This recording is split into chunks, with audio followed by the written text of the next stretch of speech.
Witches, क्या ये रात के अंधेरे में सुला देती थी इंसानों को मौत की नींद? किस वजह से मशहूर हुई थी ये विचेस?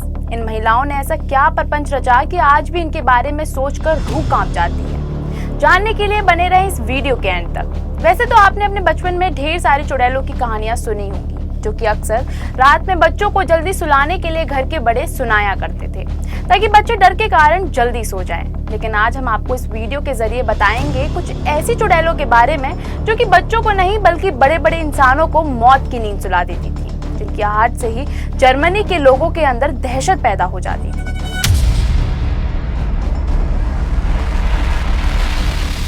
आज हम आपको जिन रात की चुड़ैलों के बारे में बता रहे हैं, दरअसल वो नाइट विचेस के नाम से फेमस है। ये कोई भूत या चुड़ैल नहीं थी, बल्कि कुछ महिला सैनिकों का एक ग्रुप था जो रूसी सेना की तरफ से दुश्मनों पर कहर ढाती थी। दरअसल महिला सैनिकों का ये group Soviet union all women 588 bomber regiment से था। वो अंधेरे की आड़ में बेयर बोन्स वाले प्लाईवुड बाईप्लेन में उड़ती थी और मौका मिलते ही दुश्मनों को मौत की नींद सुला देती थी। बता दें कि ये अपना काम इतनी सफाई से करती थी कि जब तक दुश्मनों को उनके आने की भनक लगती थी, तब तक वो अपना काम खत्म करके वहां से चली जाती थी। और यही वजह थी कि उन्हें नाइट विचेस का नाम दिया गया था।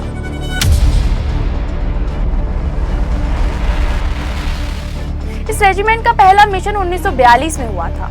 इस मिशन में नाइट विचेस को 3 588 प्लेन दिए गए और उन्हें कहा गया कि उन्हें जर्मन डिवीजन को निशाना बनाना है, जिसके बाद इस ग्रुप ने अपना मिशन सफल बनाया। लेकिन इस मिशन में उनका एक प्लेन क्रैश कर गया था।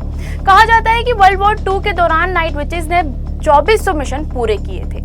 इस दौरान उन्होंने दुश्मनों पर लगभग 3000 टन बम गिराए, जो कि अपने आप में ही एक बहुत बड़ी बात थी।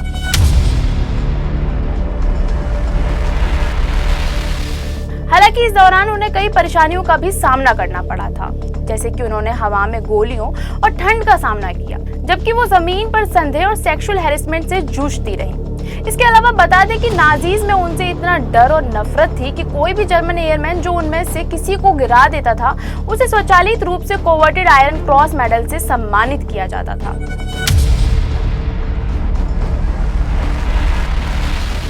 बता दें कि महिला स्क्वाड्रन ने कभी भी रेडियो का इस्तेमाल नहीं किया था और यही वजह थी कि रेडियो लोकेटर भी उन्हें पकड़ नहीं पाए। ये महिला स्क्वाड्रन मरीना रस्कोवा के दिमाग की उपज थी, जिन्हें सोवियत अमेलिया ईयरहर्ट के नाम से भी जाना जाता है, जो न केवल सोवियत एयरफोर्स में पहली फीमेल नेविगेटर के रूप में जानी जाती थी, बल्कि अपनी कई लंबी दूरी की उड़ान रिकॉर्ड के लिए भी फेमस थी।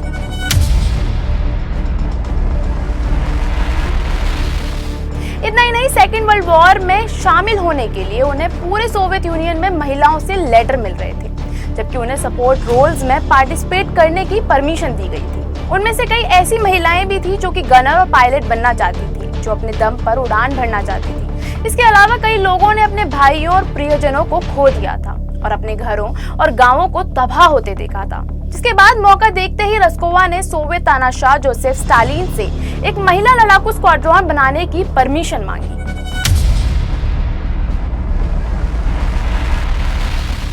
वहीं फिर वर्ल्ड एयरफोर्स डे वाले दिन यानी कि 8 अक्टूबर 1941 में स्टालिन ने 3 फीमेल यूनिट्स को तैनात करने का आदेश दिया, जो कि न केवल मिशन को अंजाम देने का आदेश था, बल्कि जवाबी गोलीबारी भी करने को कहा गया था। इस आदेश के बाद सोवियत यूनियन एक ऐसा देश बन गया जिसने आधिकारिक तौर पर महिलाओं को वॉर में शामिल होने की परमिशन दे दी। आदेश जारी होने के बाद रस्कोवा ने जल्दी से जल्दी अपनी टीम्स में महिलाओं को लाना शुरू कर दिया था।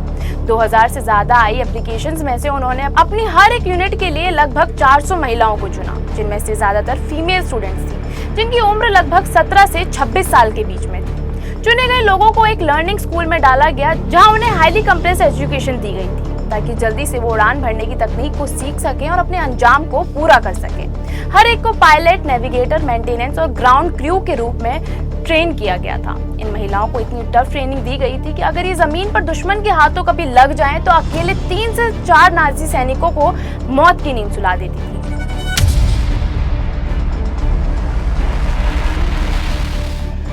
इतनी कड़ी ट्रेनिंग के बाद महिलाओं को काफी ही कुछ झेलना पड़ा था। दरअसल मेल सैनिकों का मानना था कि युद्ध के प्रयास में महिलाओं ने ऐसा कोई खास योगदान नहीं दिया था। इसके बाद रस्कोवा ने महिलाओं को मिशन के लिए तैयार करने की पूरी कोशिश की थी। लेकिन फिर भी उन्हें कई बुरी परिस्थितियों का सामना करना पड़ा। महिला पायलटों के लिए तैयार न होने के कारण सेना ने उन्हें बहुत कम रिसोर्सेज दिए थे। जहां महिला पायलटों को पुरुष के हाथों से बनी यूनिफॉर्म मिली, जिसमें कि ओवरसाइज बूट्स भी शामिल थे। इतना ही नहीं, उन्हें ऐसे विमान दिए गए जो कि आमतौर पर ट्रेनिंग के लिए इस्तेमाल किए जाते थे। इस लकड़ी के बने विमानों में महिलाओं को काफी ही मुश्किलें होती थी। पैराशूट, रडार, बंदूकें और रेडियो के बजाय उन्हें ruler, stopwatch, flash light, pencil, नक्शे और कंपास जैसे बेसिक इक्विपमेंट्स का यूज करने के लिए मजबूर होना पड़ा था।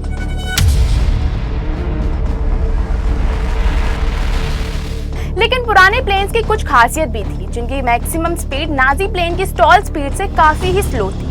इसका मतलब ये था कि ये लकड़ी के विमान दुश्मन की तुलना में तेजी से युद्ध अभ्यास कर सकते थे, जिससे उन्हें निशाना बनाना मुश्किल हो जाता था। वे अधिकांश स्थानों से आसानी से उड़ान भर सकते थे और उतर सकते थे। पोलिकार्पोव्स बाईप्लेन में एक खामी थी, जो कि ये थी कि वो एक बार में एक ही बॉम्ब ले जा सकता था। बॉम्ब्स के वजन के कारण उन्हें कम ऊंचाइयों पर उड़ाना पड़ता था, जिससे कि वो बहुत आसानी से टारगेट बन जाते थे। और यही वजह थी कि इसलिए उनके मिशन केवल रात में ही होते थे। इस प्लेन में सिर्फ 2 लोगों के बैठने की जगह होती थी, जिसमें फ्रंट सीट पर तो पायलट हुआ करती थी और बैक सीट पर नेविगेटर। जर्मनों को मारना उनका काम था, लेकिन अपने खाली समय में प्लेन उड़ाने वाली महिलाएं सुई का काम और पैचवर्क करती थी और साथ ही अपने विमानों को सजाती और नृत्य करती थी। उन्होंने नेविगेशन के लिए इस्तेमाल की जाने वाली पेंसिलों का इस्तेमाल आईलाइनर के रूप में भी किया था, जो कि उनके मल्टी टैलेंट को दर्शाता था।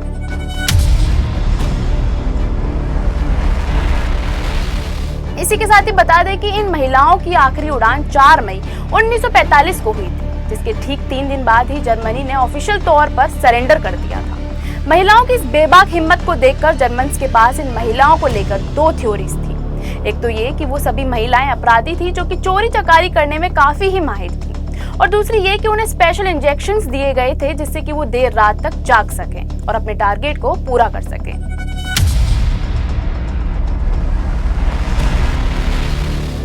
इन हीरोइंस ने कुल मिलाकर 30,000 से भी ज्यादा मिशन पूरे किए थे और इसी दौरान उन्होंने लगभग अपने 30 पायलटों को खो दिया था और 24 पायलटों को सोवियत यूनियन के हीरो के अवार्ड से सम्मानित किया गया था। इसमें लेकिन आंदोलन की जननी रस्कोवा की मृत्यु 4 जनवरी 1943 को हो गई थी। इतना ही नहीं, उन्हें सेकेंड वर्ल्ड वॉर का पहला राजकीय अंतिम संस्कार दिया गया और उनकी एशीज को क्रेमलिन में दफना दिया गया था।